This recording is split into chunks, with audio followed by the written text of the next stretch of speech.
الحمد لله رب العالمین الرحمن الرحیم مالک یوم الدین.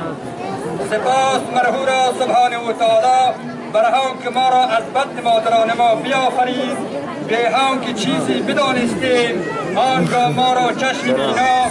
گوش شنوا و دل دانا داد تا به چشم خود کریم را به این عالم عظیم بدیدیم و به گوش قول را بشنیدیم و به دل تعلیم رسول را بدانستیم که هم قرآن عزیز است.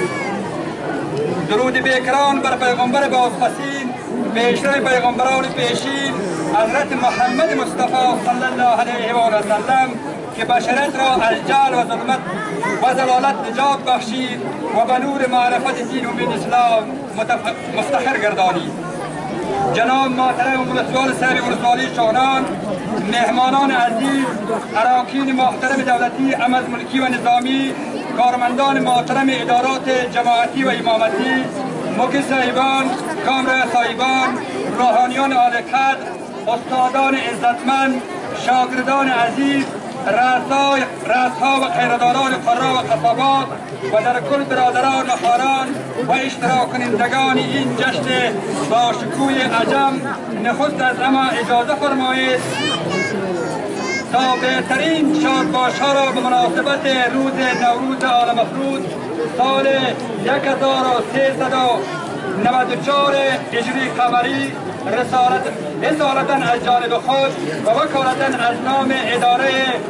جماعتی ولسوالی شغنان برای تک تک شما عزیزان و اصدق شما و فامیل‌های نجیبتان تقدیم می‌نمایم. از پروردگار عالمیان آرزومندم تا سالی که ما آغازگر آن هستیم سالی باشد پر از فیض، امید، سعادت و خوشبختی برای کافه ملت افغانستان. برادران و خواهران،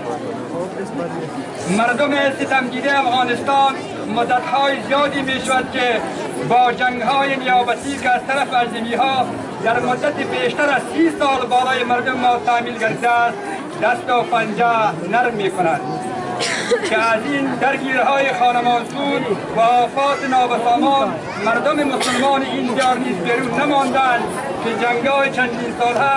تمام داشته‌های فرهنگی، هنری، اقتصادی و اجتماعی این سرزمین باستانی را به یغما برده و در عوض یأس و ناامیدی را به ارمغان آوردند.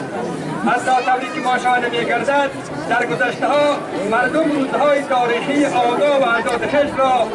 به باد فراموشی سپردند. جهان سپاس از دستاندرکاران این احتفال باشکوه که توانستند با وجود همه مشکلات گوناگون این جشن نوروزی را برا انداختند و مردم اینجا را با بهترین نوید و سوی آینه درخشان در کشور آغاز تازه را دعوت نمودند. در علیه یک بار دیگر اجازه فرمایید روز عجم را برای همه مسلمانان گیتی و به طور اخر و شما مردم مستدرین و تانیت گفته خوشبختی، نورهم، سلامتی و استوا در صراط مستقیم را برای عموم شرکت کنندگان یکجوتی از خداوند دادگر و بیجو مصلحت می نماید و من الله توفیق از توفیق شما جان سپاس شاد و بهار باشد.